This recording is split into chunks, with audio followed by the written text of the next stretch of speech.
Objective A. Divide monomials. When you divide monomials, my recommendation is you separate different factors and put them as different quotients.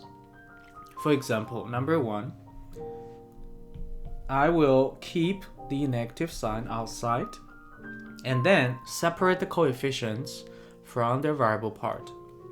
So you have 45 over 9, and then you have p to the 9th over p to the 7th. And notice that in the middle I put a little dot. It's because on the top you have a product in the middle, on the bottom you have a product in the middle. So as overall you have a product in the middle of the two quotients.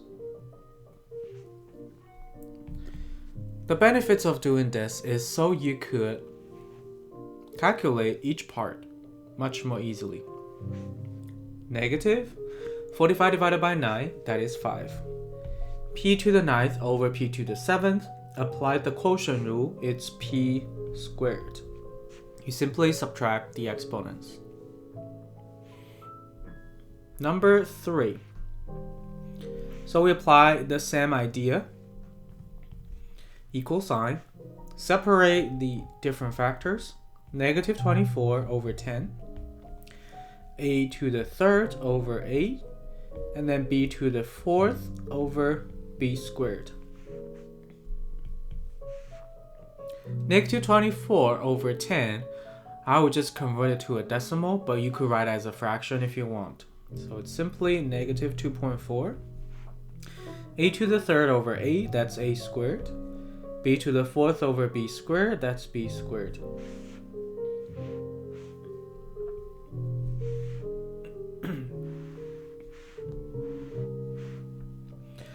Objective B. Divide a polynomial by a monomial. So when you divide a polynomial by a monomial, you usually have multiple terms on the top and a single term in the denominator. If that's the case, you basically apply the distributive property for division, even though there is no such property, but we could consider there is such one in this case. What that means is I will divide the first term on the top by 5x squared and divide the second term on the top by the denominator. So it's kind of like an inverse kind of distributive property. Let's do that. So 55x to the 5th over 5x squared. In the middle, I'm just going to put the sign on the top, from the top, which is subtraction. And then you have 25x to the 3rd over the same denominator, 5x squared. And then after this, as you can see, we have two quotients of monomial, dividing monomial by monomial. So you basically apply the same rule that we did before. We write them separately. 555 over 5, x to the 5th over x squared minus 25 over 5, x cubed over x squared. And of course, if you're already familiar with dividing monomials, you could totally skip this step and go straight to the next step. 55 divided by 5, that is 11. X to the 5th over x squared, that is x cubed. Minus 25 divided by 5, that is 5. X cubed over x squared, that is x. Number 7. So same idea, we're going to distribute the division, each term on the top divided by the same denominator.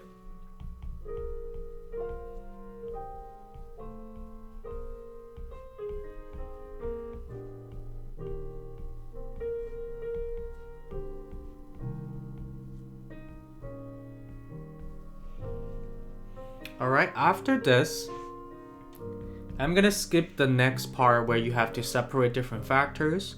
I'm just going to divide right away. 14 divided by 7, that is 2. W to the 6th divided by W squared, that is W to the 4th. And you do the same thing for the rest.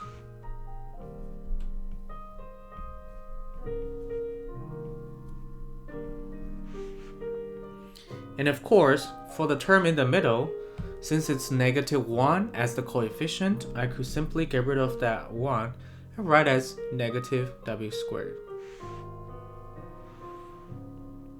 Number 9. Same idea.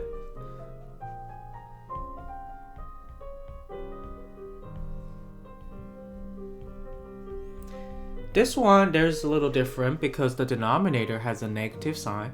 So when you separate them, dividing each term on the top by the same denominator, you have to include the negative sign in the denominator.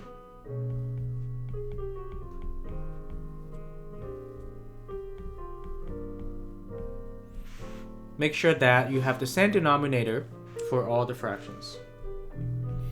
And then we're going to divide. 16 divided by -2, -8. X cubed divided by x squared, that is x. Y squared divided by y, that is y.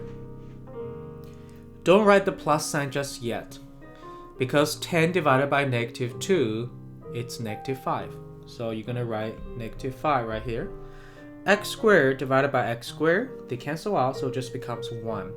Y divided by y, they also cancel out, becomes 1. So the second part, it's simply -5. Objective C. Divide a polynomial by a binomial. So this is actually the more challenging part. Before, we're only dividing a polynomial by a monomial, which is just a single term. But what happens if you're dividing a polynomial by a polynomial that's more than one term? Well, we will consider performing long division. So for example, number 11, 24x squared plus 2x minus 1 divided by 6x minus 1. The first polynomial goes inside.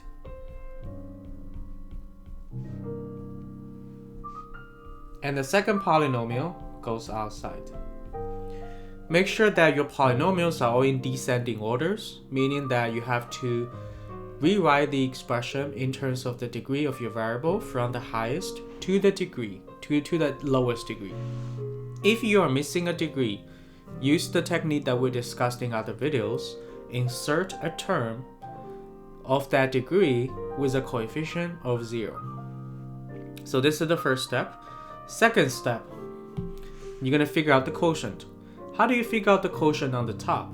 Well, you have to look at the first term in each polynomial that you see over here. Inside, the first term is this, 24x squared. And the first term outside is 6x. So we simply divide 24x squared by 6x. And that's going to tell us the first term in our quotient. If you find it difficult to think, you could write it out somewhere else. 24x squared divided by 6x. And then you calculate what that is. So it's a monomial divided by monomial. You separate the factors. 24 divided by 6, that is 4. X squared divided by x, that is x. So it's basically 4x. And where do you write that? That's a good question, right? Do you write this above 24x squared? No. You're going to write this above the term inside the polynomial, which has the same degree as what you see right now. Our answer right now is 4x, so it's our first degree. So you're going to look at the inside, find out which term has the first degree. Well, it is this one, positive 2x. Therefore, we're going to write our quotient above this term, and you write it right here, 4x. After you write it, what you're going to do is, just like how you divide whole numbers, you're going to multiply the polynomial outside by this monomial that you just found, 4x. So you're going to multiply 6x minus 1 by 4x. Let's do that. 6x times 4x, so apply distributive property, that's 24x squared. -1 times 4x, that's -4x. So notice that the whole purpose of doing what we did before, dividing the first term in the polynomial inside by the first term in the polynomial outside, is to get rid of the first term, 24x squared. Let's perform the subtraction. First term cancel out. And then we have 2x minus negative 4x. So notice that we are not adding these, we're subtracting. If you're subtracting 2 minus negative 4, it's the same as 2 plus 4, and that's positive 6x. And then we're not done yet, because in the original polynomial, you have one more term, the constant term. So we're going to drop that constant term over here, and then we're going to repeat this process. So if you remember the process, the first term inside divided by the first term outside. So if you do that, in this case, 6x divided by 6x, that is simply positive 1. So you write positive 1 right above the constant term inside, negative 1. And then we multiply 6x plus minus 1 by the quotient that we just found, which is positive 1. If you do that, you will have 6x minus 1. And then we subtract again. This time, they're exactly the same, so both of these two cancel out, and we simply have a 0 as a remainder. And that completes our long division. So how do you write your final answer? Well, your final answer will just be the quotient on the top, because we don't have a remainder. So your quotient is simply 4x plus 1. And that is your final answer.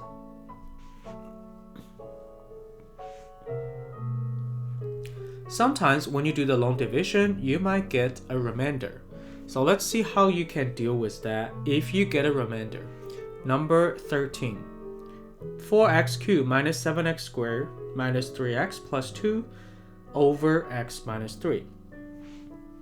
So remember, the numerator or the first polynomial goes inside, and the denominator or the second polynomial on the bottom goes outside. Make sure each polynomial is in descending order.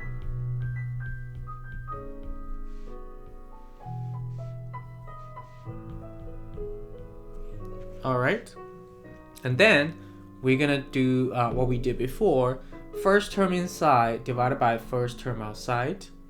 You could write somewhere else if you have trouble thinking about this. In this case, it will be 4x squared divided by x. And that will simplify to 4x squared.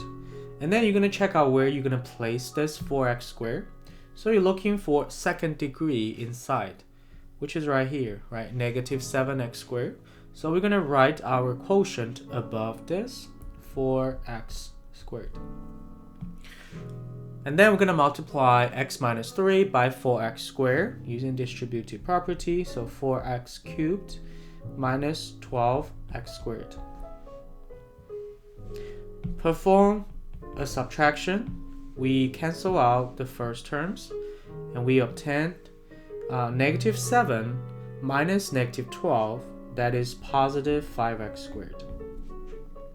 Drop down the next term inside, which is negative 3x, and we repeat the same process. First term inside, 5x squared, divided by first term outside, which is x. You could write it somewhere.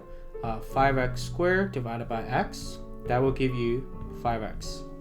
And we're going to write this above negative 3x because they have the same degree. And then we multiply x minus 3 by 5x, and that's going to give us 5x squared minus 15x. We perform a subtraction again. First term cancel out. Negative 3x minus negative 15x, it's the same as negative 3x plus 15x, and that's going to give us positive 12x. Drop down the constant term plus 2, and then we repeat the process again. First term inside, now it's 12x, divided by the first term outside, which is x. What would that be? You could write somewhere else, 12x over x, and that is 12. And we're going to write this quotient above the constant term inside, 2. So plus 12. Let's multiply x minus 3 by this quotient. Distribute, so you will have 12x minus 36. Perform a subtraction. First term cancel out. We have 2 minus negative 36. It's the same as 2 plus 36, which is 38. And then you can stop. When do you know that you can stop this process, even though we didn't get a zero remainder? It's because the remainder that we have over here right now is a constant term with a 0 degree. And the polynomial outside, the polynomial that we're dividing, it's x minus 3. It has a first degree. So the remainder has a degree that is lower than the polynomial that you're dividing. And that's an indication that you should stop the process. And how do you write your final answer? That is a very good question, right?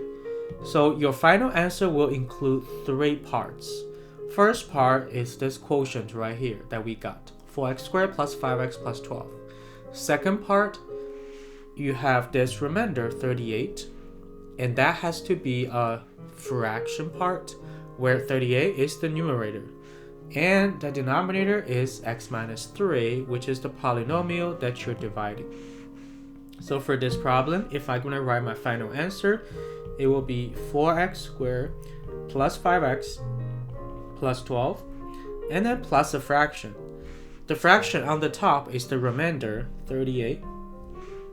So whatever the remainder is. And then the denominator is the divisor, the polynomial that's outside, x minus 3. And that will be my final answer right here.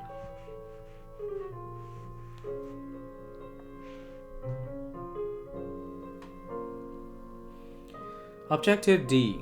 Solve applied problems involving the division of polynomials. So let's go straight to the problem. It says use the long division to find the width of the new parking lot in terms of x. Let's see where the area is. So apparently the area is 4x squared plus 140x plus 1200. And then what about the length? Because we need to find out the width. The length is 60 plus 4x. That is the length. And if you remember the formula for a rectangle, area equals length times width. So if you want to find out the width, we simply divide the area by the length. And that's what we're going to be doing. Area 4x squared plus 140x plus 1200 divided by the length. For the length, it's 60 plus 4x, but make sure you rewrite them in descending order. So I'm going to rewrite that as 4x plus 60. This is very important because if you don't do this, your long division might not work. Now, let's review what we just did. The first term inside divided by the first term outside. And that's going to give us x in this case. Multiply, you will get 4x squared plus 60x. And we're going to perform a subtraction. First term cancel out. 140x minus 60x, that's going to give us 80x. Drop the constant term down, that's 1200. And we divide the first term inside by the first term outside. In this case, we will obtain positive 20. Multiply that, we get 80x plus 1200. Let's perform another subtraction. In this case, both of these two terms cancel out. So great news, we got a 0 remainder. Therefore, the new width is simply the quotient that we have on the top. So you write x plus 20, and the unit is feet. And that completes our problem solving. Thanks for watching.